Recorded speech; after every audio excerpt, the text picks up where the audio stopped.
Welcome to Regan's Corner. We got one of our biggest guests here, BYU outfielder Valerie. Tell us a little bit about yourself. Um, I don't know. I guess I'm a sophomore in college. I'm studying to be a sports education major or sports education, special education major. Jeez, morning. I have a dog and a hamster. If you hear that in the background, it's my hamster running on the wheel because she's always up in the morning. I have a sister named Keegan, two loving parents, and that's pretty much about it. For sure. So, how did you kind of get started in softball? So obviously it's just me and my sister. My parents wanted us to just try every sport we could, so they put us in everything. And my sister got attached to softball. And since we're 3 years behind, I was always tagging along in the field. And I think my love came at the field because I was always there and I kind of just enjoyed. Absolutely. So, what was the kind of tipping point where you knew you were just in the club scene and this and that you were here? Like, there's Division 1 offers just raining down the kind of chute. I honestly don't know because I kind of just went day by day, just kind of like going through the motions. Kind of sometimes it sounds bad to go through the motions, but when I was playing with my sister in 18s and I was 13, I did not have a lot of offers. I just had like one big one, and that was Utah, and I was committed to there for my freshman and sophomore year of high school, and then I decommitted to go to BYU. But as I was going, and I think once I realized playing here my first year, I think it's like it just comes back to the reality of like, wow, I'm actually playing D1 softball, and this was my dream when I was little. For sure. So, what was kind of your fondest moments playing with your sister and just with at Lakeside High School? I think with my sister, I think just getting the chance to play with her because I do admit that she's probably like the athlete I look up to and someone that I wanted to be and all this and being at Lakeside, like it's just a different atmosphere. Like I come from a low income high school, so we never got a lot of things. So anything that we did, like we had to play it to our best abilities. We had to be thankful for what we have and everything. So I think both of those things together, I think made me realize like this is like the sport that I want to be and play. Absolutely. So, did you have other sports that you're playing that help you kind of with conditioning going into softball season? Yeah, so in high school I did volleyball, which didn't really help me a lot because I kind of hurt my thumb and hurt my shoulder, so it was not the best. But then I played my freshman year softball at my high school, and then me and my sister quit, and I did track and I ran events and I did all the jumping events, and then halfway through that I started doing baseball. So I think I got conditioned throughout everything. And my mom was a teacher there, so she coached a lot of the sports. So I was kind of touching at every other sport, so I kind of got conditioned majority of the time throughout this year. Absolutely. So, how was that kind of feeling that your mom was one of the coaches? So, how was that dynamic? It wasn't actually bad because my coach passed away in I think 2016 in our tournament in Colorado, and my mom was the only coach that was cleared. And so she stepped up and coached with us. And it's nothing different. Like, yeah, it's my mom, but I treat her nothing but a coach. And then off the field, obviously, she's my mom. So it wasn't like a big impact. And it wasn't like, oh my God, she's going to treat me different. Like, she treated me like everybody else. Like, there was nothing but respect there. And honestly, she helped me the way that she helped me and my sister. Like, it was kind of amazing to have her as a coach. Okay. So, did she kind of help you with the recruitment process as well, Hmm. being Yeah, having she did. that? For sure. Absolutely. Okay. So, getting into the BYU. So, what was it like the first time you stepped on campus for a visit? It was like home. I think every time I tell this story, it's literally like home. I think stepping onto this campus, it was a different vibe. Like every visit I had, I always threw up. Like I always had this feeling. I don't know why. I felt sick, but coming onto this campus, like it was just like a breath of fresh air. Like literally nothing happened. It was just great. And I guess my mom tells me this all the time, and I've never noticed it when I was talking to the coaches for the first time. I had this presence where I was literally just having the blast and I was able to talk what truly meant to me and what my heart was wanting to say. And so the coaches loved it, and to this day, never realized it, but I guess like this is what God wanted me to be. Absolutely, Violet. So, like getting into there in your senior season and stuff like that, what are some things that you had to work on, kind of get into where you're at now, your freshman year, where you hit 14 home runs? What are some things you carried from your senior year to your freshman year? I think what I took the most is just having fun because it was obviously a different transition from baseball and from softball. Like there's two different sports, but kind of the same. So I think what I took from baseball is just trusting myself and trusting the abilities that I have because I have played the sport for about 14 years. I think 14 years. But being able to like understand that I've trained for this level and then working outside of baseball, like me and my sister's my trainer, and she has made me strength. She has made me like be able to be ability everywhere, and she's also like kind of helped me with my hitting. So like I feel like just knowing that I am here for a reason and I have my ability, like that's kind of what got me through my freshman year. Absolutely. So, how was that transition from going from a smaller kind of high school to BYU and starting as a freshman? It's definitely a big difference because obviously California is not it's a big state, so there's a lot of people, but a small school, like not a lot of people know the school. So I think getting barely known to now getting known, like I think that was a big like opening, and I don't know, I don't think I could ever go back to something so small because I don't like the limelight, but like it's just kind of good to be known and be known for your sport and being how good you play and all that. Yeah, I mean, BYU is one of the best schools for that. You're in Hmm. the limelight if you do super well, but at the same time, it's kind of a mountain school and stuff like that. Division One, still in a great conference for softball. I mean, you got it all lined up. You had a Yeah. perfect recruitment here. Uh, so, kind of talking to home, to the softball kids around here, in Northwest Indiana, what are some techniques to help you in the outfield?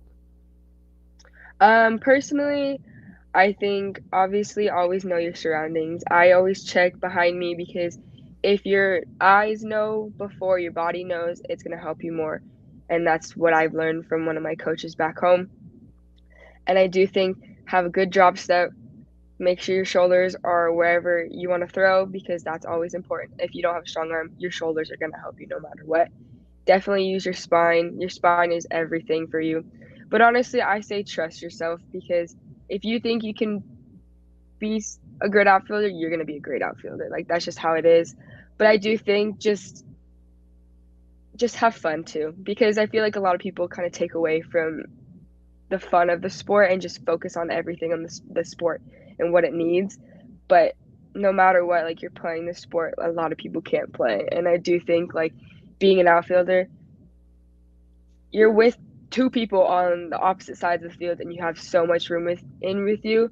So I just think like trusting them, trusting yourself, having fun, communication, all that stuff. Like that's just, I think for me, what can be an outfielder. Absolutely. Okay, so what is your walk-up song? I had a couple. I had for my two last year, I had Ain't No Mountain Higher and I had an Elton John song. And then this year I just have Post Malone. It's No Option. It was my sister's walk-up song. I steal my sister's walk-up songs because she has good taste sometimes. I kind of just, if I had to go, I'd go with Elton John all the time because he's probably one of my favorite artists. But no, I have No Option this year by Post Malone. Okay, okay, I like it. Okay, so Tiny Dancer or Rocket Man? And I think it was Rocket Man or it was Don't Go Breaking My Heart. It was one of those two, but I love all his songs. So like personally, anything that kind of like for me, if you can get me in a vibe, you can just get me in a happy mood, something that gives me like dancing or something. That's kind of what my walk up song is, because I just don't want like those ones that are like cool. I'm like that's cool, but that's not me. So I just like something that like keeps me going, because like I look at it as like if I have a bad at bat the first time, I want a song to like reframe everything for my next at bat so it could be something different. Okay. Speaking of the keeping it fun and stuff like that, where did the gritty celebration after a home run trot come in? Um, it comes in from me, my sister, and her boyfriend Jordan. So we play video games, we play Fortnite, and just for some like time away from softball, away from school, and all of that.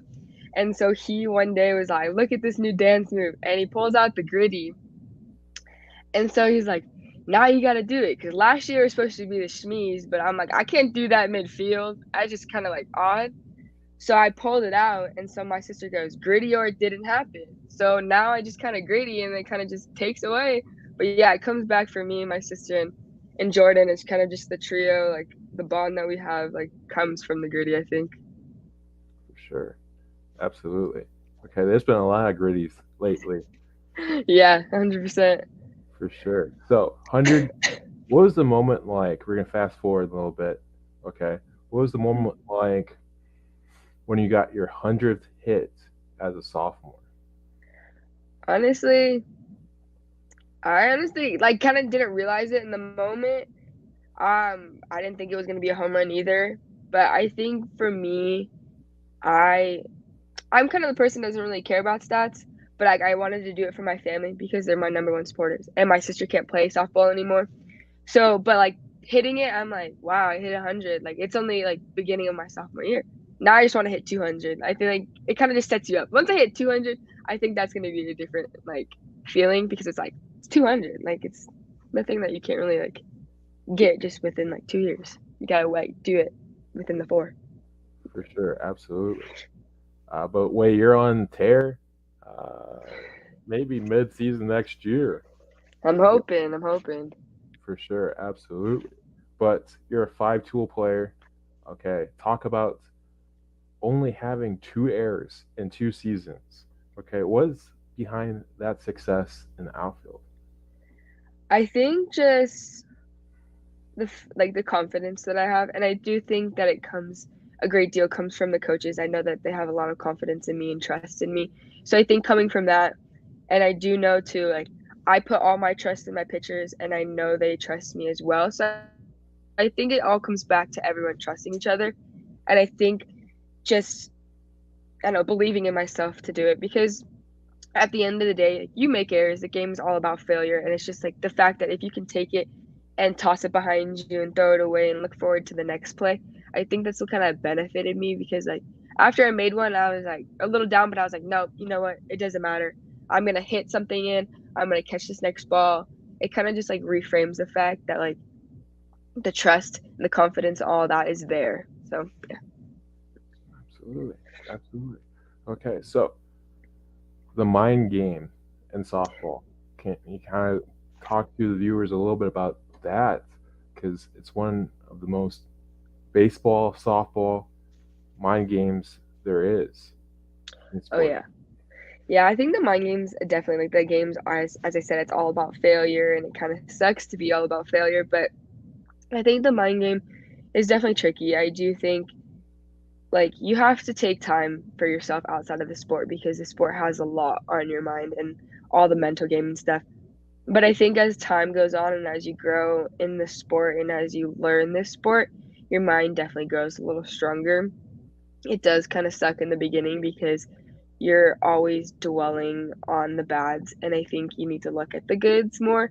Like what me and my mom did when I was young is when I dwelled on the bads because I had a bad game, we did always three positives and three bads to focus on the bads, to focus not on the bads and focus on the goods because you wanted to reframe the day and to look at it something that's impactful and not something that's gonna like tear you down and kind of like put you down the wrong path and not wanting to play the sport. For sure. Kind of learning from the mistakes instead of Mhm. dwelling on the Yeah, mistakes. Kind of thing. exactly. For sure. I like it. Okay. So, do you have any like superstitions when you're about ready to get to the plate? I don't really have one. I used to have one before. I used to write. So my coach, when I mentioned that died in 2016, his name was Wesley. So I used to write a W, but I don't do that anymore. I kind of like step. I can't step on the plate and I can't step on the line, so I have to like step in between boxes. I think that's about it. I don't know. I kind of just go up there and hit sometimes. I kind of just forget everything. For sure. Absolutely. So, okay, the NIL deals Mm. from your first year to now, how has that kind of benefited you? Um, I mean, it's all right. I do think it's beneficial. Like I have a couple, but it's not like a big amount because I don't really put myself out there. I kind of just like go with the flow and do whatever. But I do think it's very beneficial because some kids now talking to people other experiences, they don't have a lot of money, they don't have a lot of scholarships. So I feel like NIL deals like are very beneficial. And like it helped me like and all that. Like now I have things to get my family or like stuff like that. So I'm like I know now, but no, I think it's really beneficial and it helped me a lot because it kind of branches me out there and puts my name out there a little bit more so people know who I Absolutely. And know the stats, girl. am. Okay. So, how long is it before we can say Violet's at GOAT status? Almost. I honestly don't know. I think that's a question for my sister. Like, in all in all honesty, I just play my game. She's the one that keeps count of my stats. So she's like, "Hey, you do this, you do that." I think honestly, I think I need a couple more home runs and a couple more doubles, a couple more steals, and I feel like then maybe then I will. But I'm getting close. I know that for a fact. I'm getting close, but I don't know yet. Come back to Well, that. We're gonna come back to that question later. well, we're gonna come back to it a little bit later, but right now you're like the Mahomes of college softball. Okay, Oh my gosh. for sure, absolutely. Looking at all that. So, uh, on the base path too. What Thanks. what are some things that softball kids in high school kind of need to learn to be a great base stealer, such as yourself? Yeah, I think personally I think timing. You obviously want to time the right pitches, you want to time the right count, the right outs and all this stuff. But I do think it's about also reading the pitcher and reading the catcher. Obviously the pitcher is gonna have emotion. She's gonna have a specific maybe a specific grip to the change, maybe a specific way she's gonna throw it. And also the catcher, like whether she's gonna drop and block, whether she has a strong arm, whether she's more dependent on the movement. Like there's so many things to roll with the pitcher and catcher.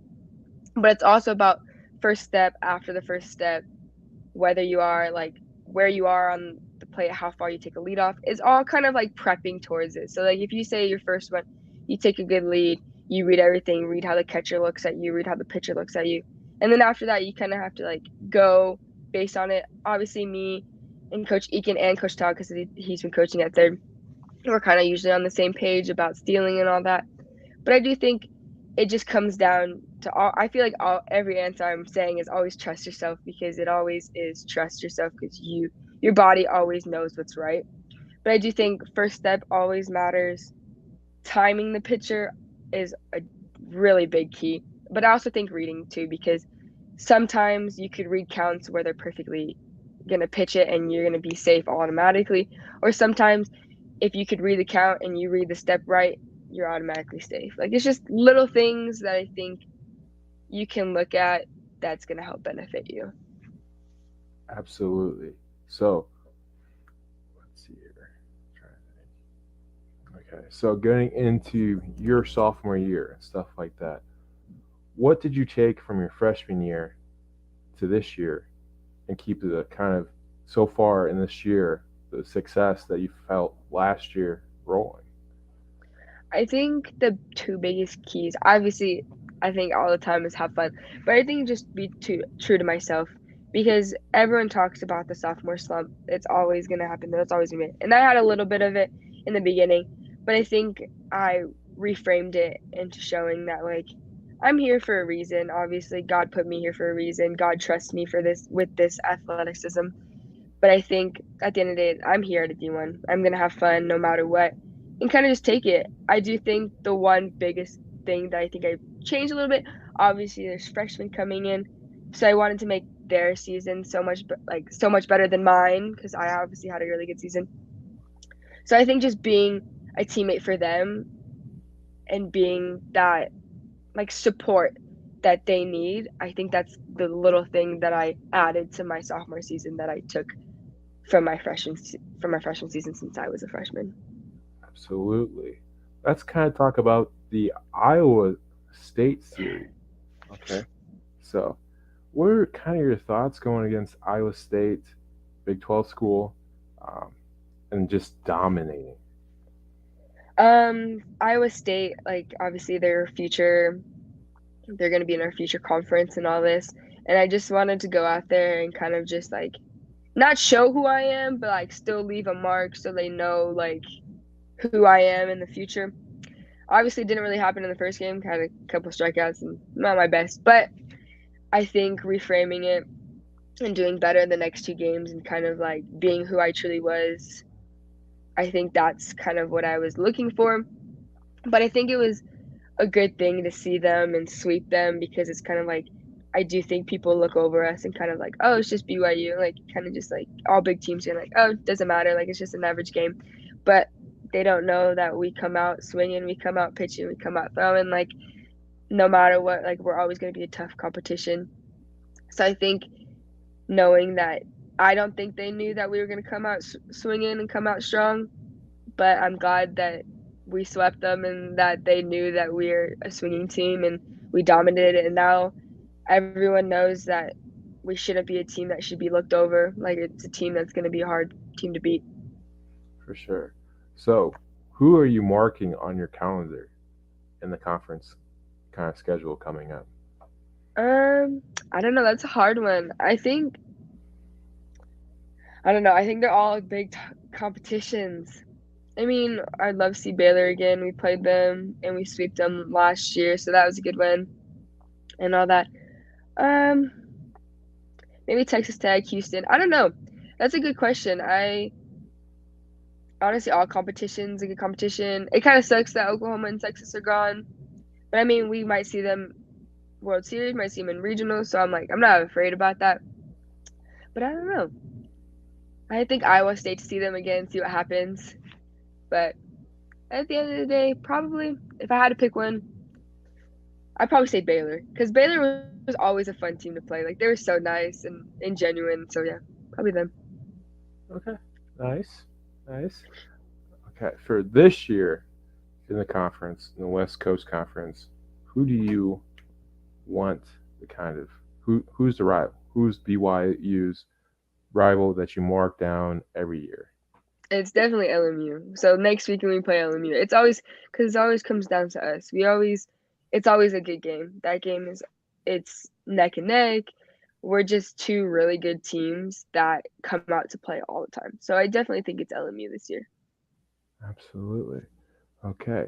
So, in this last segment here, Violet, it's called the hot corner. No puns intended because of Regan's corner. Okay. So, I'm going to ask you right for kind of questions to get to know you a little bit more. Okay. So, what is your go to sports movie of all time? Honestly, I'd have to shout this one to my sister. Probably Remember the Titans. That one's just such a good movie. Sure. Absolutely. Little Denzel Washington for you. Okay. So, who's the top five? Okay. Okay. Favorite rapper of all time? I don't know. I don't think I have one. I literally don't think I have one. You don't That have one's a one? tricky one. I don't think I have one. I listen to pretty much everyone. I kind of just vibe with any kind of music there is, but Okay. I don't have one. Okay. Then I'm gonna go top five artists of all time. Okay, top five artists. All right. So I think number one has to be Elton John. Man is just great. And then I think I would have to go Bruno Mars, my second one, because he's just the songs. But I do like his old albums more than his new ones, personally. I think obviously Post Malone has to be in there because he's just a vibe. And then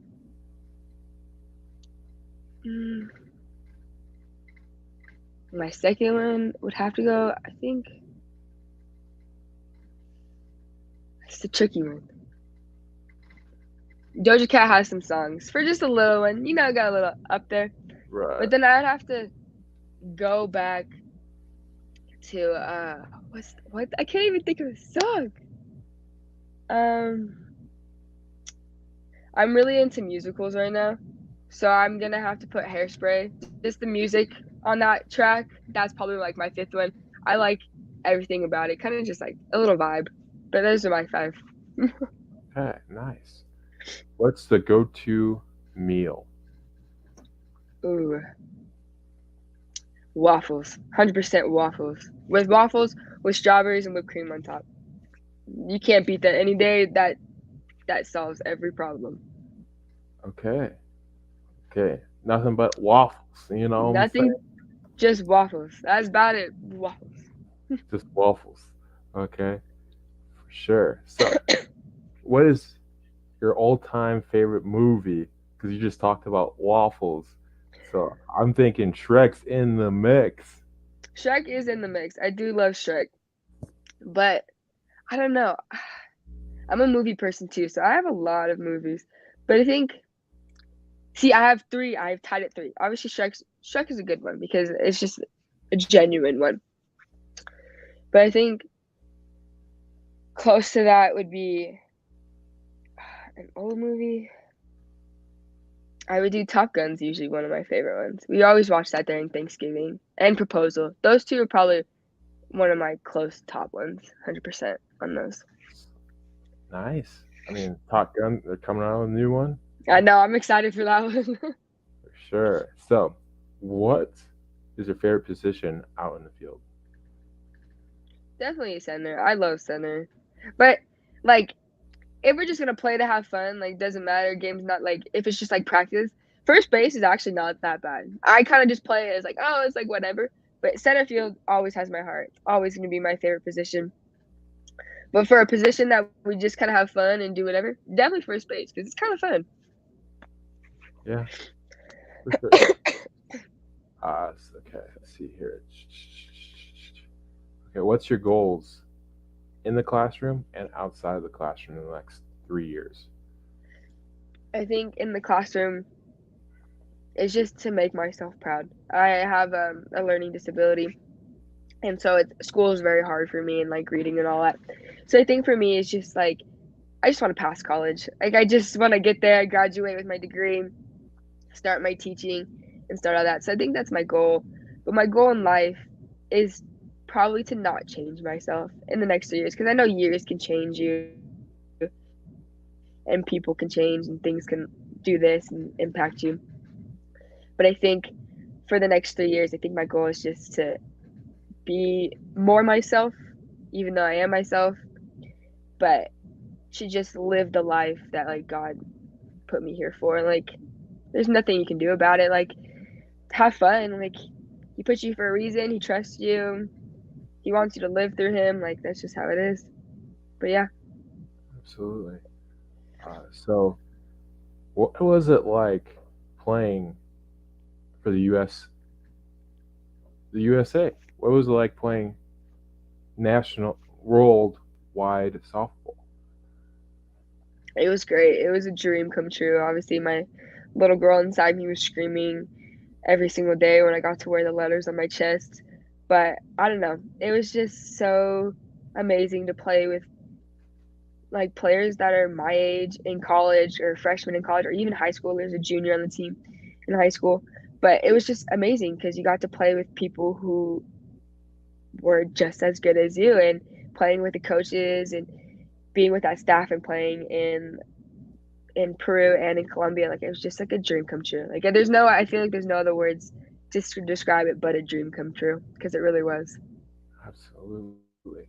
So, did you take the playing for United States into BYU, and is that one of the things that used as a tool to gain more experience and stuff like that? Oh, definitely. Definitely learned a lot from the team and from the coaches, and I took all that information and I internalized it, and I definitely used it today, and I use it during this season because I do think it's beneficial because we were successful in Peru and in Colombia, and there's a lot to choose from them, or to choose from them, a lot from to learn from them. So I just took it, and I just now just boosting my IQ and all this. It kind of just benefit me in the long run, and I'm gonna still use it to this day. Absolutely. Well, Violet, you're welcome on here anytime you want. Thank Okay. you. It was one of my favorites, if not my favorite interview of all time. Okay. So we end the show always as stay froggy, my friend. Thank you so much.